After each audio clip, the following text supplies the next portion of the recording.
talking to Anthony Romano. He is the weekend sports anchor at WDBJ7 in Roanoke. We're going to talk some baseball first. But, Anthony, just for people who may not know you, let's give a little bit of background on yourself. First thing that is good in my eyes is you're a Yankee fan, but talk a little bit more about yourself for people that may not know you. Yeah, definitely. And thanks a lot for having me. So I grew up in New York. That's how I became a Yankee fan. I grew up on Long Island. Was raised the Yankees, Giants, Rangers hockey, and unfortunately a Knicks fan, but we don't really talk about that these days.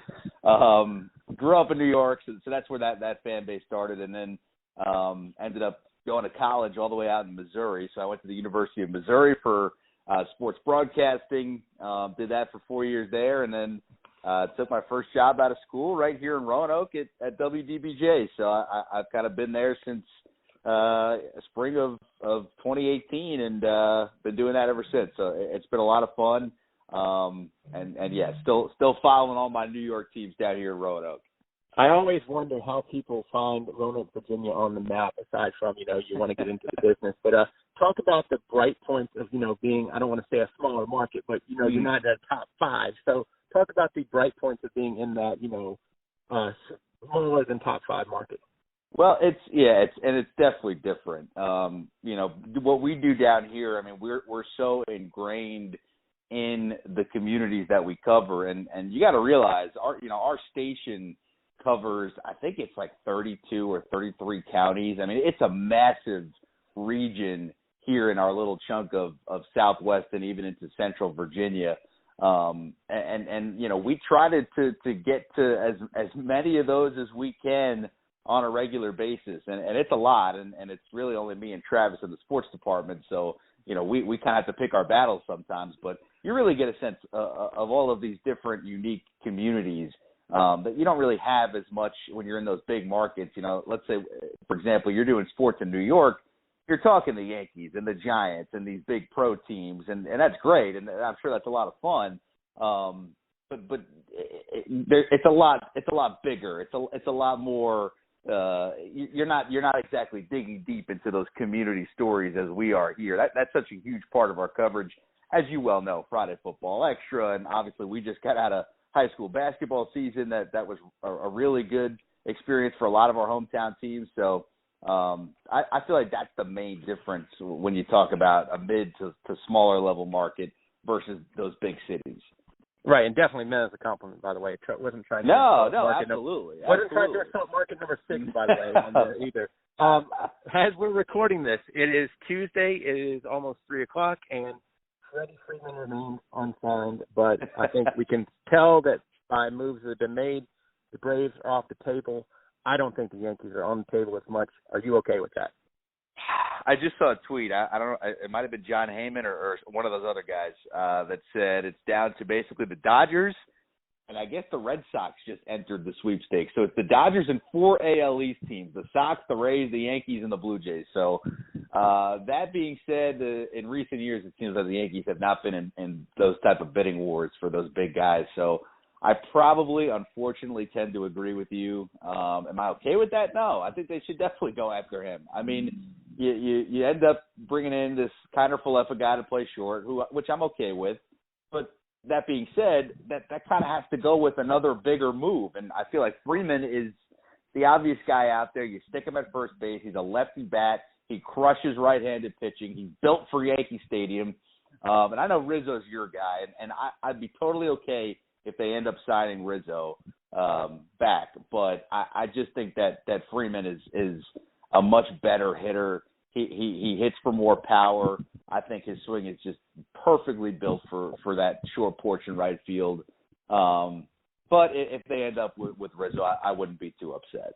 Yeah, I don't know that I'm going to say Rizzo's my guy. Rizzo's my choice because I don't think you're paying Freddie money for Rizzo. If you're paying Freddie money for Rizzo, then scratch Rizzo off the table and bob out. No, yeah, you're right about that. Rizzo's won, and I'm not trying to knock Freddie, but Freddie hadn't gotten that, I guess he got that World Series this past year, but Rizzo had broken, about a 400-year curse or whatever, got the World Series. Matt Olson, to me, the Braves gave up a lot. I could get one of my Braves fans to talk to me about that, and he's still in mourning based on what they had to give up to get Olson, because basically at that point you're saying Freddie Freeman wants 6 years, we're going to give him 5. But we're going to trade 4 prospects to get a guy that we're going to, I think, sign based on what I saw today, I think an 8-year extension. No, he's a little bit younger, I think, too, than Fred. Right. And I think that what the Olsen deal tells you is that if the Yankees were to get him, they were going to have to give up at the bare minimum one of their big shortstops in Volpe or Peraza, who we've heard nonstop about that they're the future. They're the guys who the Yankees seem to really love, and that it seems like at this point with them bringing in Connor Falefa on a 2 years left on his deal that they're probably holding out for one of those two guys to kind of take the mantle and be the next shortstop of the future. Yeah, what you're saying is Oakland wouldn't have taken Gary Sanchez and been happy with that. Yeah, I'm not sure about that one. Or even Gleyber Torres. I heard that name getting thrown out. And I think at this point, if you're trading Gleyber, which I guess they still could do, I'm not sure for what exactly, but I feel like his value at this point is the lowest that it could possibly be after, he had that breakout year in 2019, and the last couple of years have not been so good for Gleyber. So, hoping that maybe we get a little bit of a renaissance year for him, but I don't know, not exactly holding my breath there. Yeah, and it's funny because I've got a different perspective because I grew up a Yankees fan because my dad was a Yankees fan, but we've never been outside of Lynchburg, Virginia. So I don't have the New York connection that you do, but I find it, I don't know if funny is the word, but you gave up so much, and you got Clint Frazier and Gleyber out of the deal, which I get. I mean, you gave up Chapman, but you got him right back. You gave up Andrew Miller, who at the time was pretty much a stud. But now you're essentially saying, well, I don't know if he's saying we screwed up because they gave up on Frazier and now looking to be giving up on Torres. It's not like the Yankees to admit wrongdoing. I agree with you. In fact, I think that was probably their biggest Achilles heel last year was not being able to admit that they were wrong on a lot of these moves that they've made over the last couple of years. Look, I think Gleyber is a guy who's still relatively young. I mean, it feels like we were saying, oh, he's 22 for like 3 years in a row. I mean, I think he's like 25 or 26 now. Pretty sure he's like my age. So I'm pretty sure he's turning 26 this year, I want to say. But regardless, he's still relatively young. He still can figure it out, and he's already put up some pretty good years in the MLB. Granted, they were his first 2 years in the league. I'm interested to see with a full year at second base, he doesn't have to worry about playing short, which clearly he wasn't ready for. That's not his, I guess it's not his natural position, even though we always heard about him coming up as a shortstop. He clearly seems better and more comfortable at second base. So maybe that takes a little bit of pressure off him. Maybe if he gets bumped down the lineup a little bit, you add Donaldson now, and if they end up getting Freeman or Rizzo, and you got Gallo now here for a full year. So we'll see how they end up constructing this lineup on a game-by-game basis. But, if he's somewhere in the middle, 5, 6, 7 even, I think that might be kind of the sweet spot for Gleyber to maybe find a swing again. A few more Yankee questions with Anthony Romano. What's your take on Josh Donaldson, first off? Well, I'm sitting there in the sports office at WDBJ7 on Sunday night, actually getting, the show ready for 11 o'clock. We had just, covered the women's basketball team's celebration for March Madness, and I see this trade come in at like 10:30, and I'm sitting there, and my head just starts spinning, and I'm like, okay. At first, I didn't know who we dealt. I saw that, Donaldson and Connor Falefa came in, and then I saw that Gary and Gio were going to the Twins, and I said, really? My first reaction is you're bringing in Josh Donaldson, the guy who most vocally went after your ace, $300 million man, Garrett Cole, for all of the sticky stuff, spider tack stuff last year. I mean, those two were in a very public, vocal argument about that, essentially. And now this guy's coming here to what I assume is be your starting third baseman. At first, right. It just didn't make any sense to me. And not to mention the fact that he's dealt with injuries. He's obviously, on the later side of his 30s. He's getting up there in age. Who is Josh Donaldson, the baseball player? As I've kind of had time to settle on it, I was actually just listening to Brian Cashman and Aaron Boone talk about the deals and whatnot. I'm all right with it. Gio was kind of mediocre last year. He's been really good for the Yankees since he kind of emerged a couple of years ago, but I think Donaldson is definitely another sphere or another stratosphere of hitter. So as long as he can stay on the field and continue to produce, I think he's 36 years old, then I'm okay with it. But they're paying him a lot of money, and they took on that contract. I think it's $50 million over the next couple of years. So that was surprising to me as well.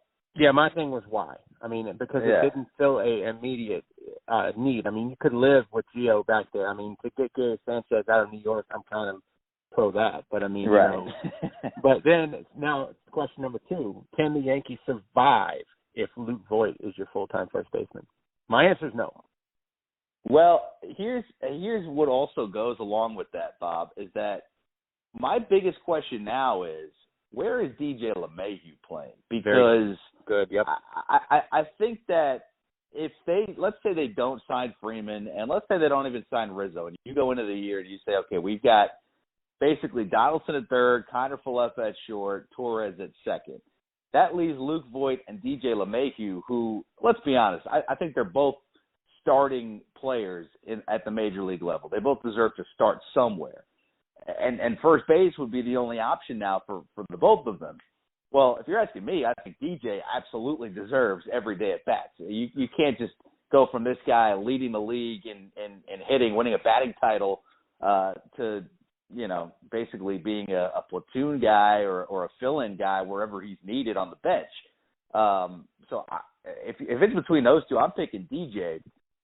Luke Voit, I think, has a chance to go to another team, be a really solid, power-hitting first baseman. You know, he's not going to play great defense. He can hit, and that's what he's there for. So, I envision Luke Voit in, like, Detroit or, like, a Pittsburgh, where he's going to go there and hit 40 home runs and just be your middle-of-the-order slugger on a team that's probably not going very far. Well, you didn't pay DJ to be a platoon player either.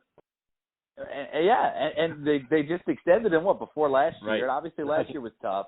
Last year was tough for everybody. I mean, you're hoping last year was an anomaly, and we know he was hurt with the hernia and all that. So, you hear people talk about him finally being healthy coming into this spring. So, I don't see how the Yankees could go with any other method than DJ LeMahieu at the top of the lineup, game in and game out, which means he's got to play. And if that's second, if that's third, if that's first, if they're just going to, give, and we know they love giving guys rest days. So I can't see that being much of an issue with who's going to play when, but it's got to be a little frustrating to not have a position. If you're DJ LeMahieu, you feel like you kind of have earned the right to be an everyday position player.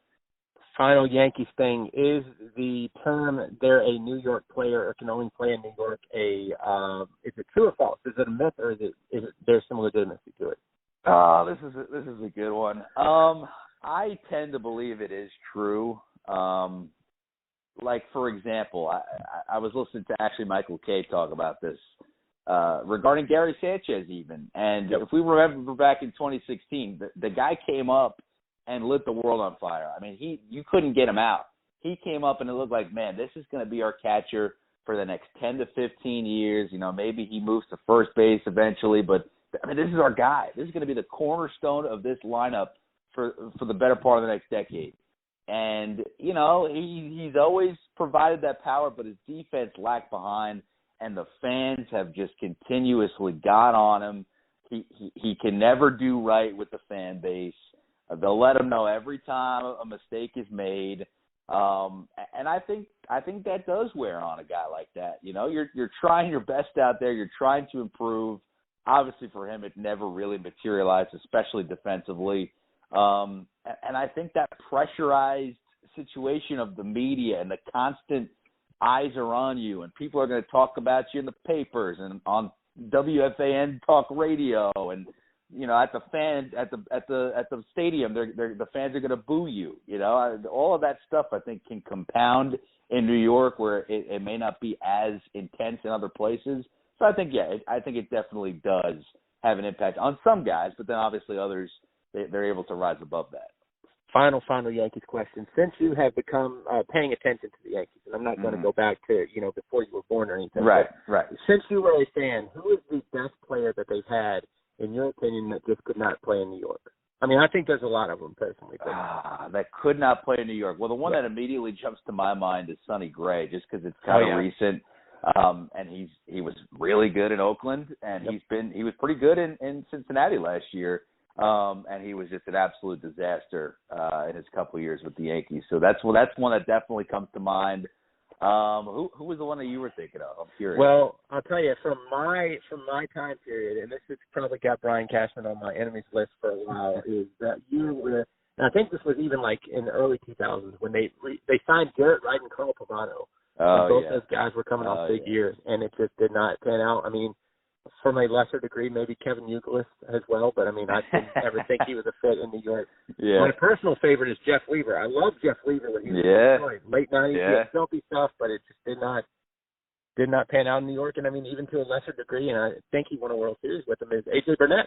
I mean, A.J. Burnett did not work out. So AJ is funny because, you know, I feel like that first year he was all right. He had a couple big moments, and then he was really good in that 2009 playoffs. But for the most part, I feel like, he definitely is the guy that struggled. I mean, you could go down the list. Think of guys like Randy Johnson who ended up, coming to the Yankees at the end of their careers. There's so many guys who had a cup of tea with the pinstripes, and you see these pictures. Like you mentioned Youkilis, I think it's a great example where it's like, man, I totally forgot that guy even played for the Yankees.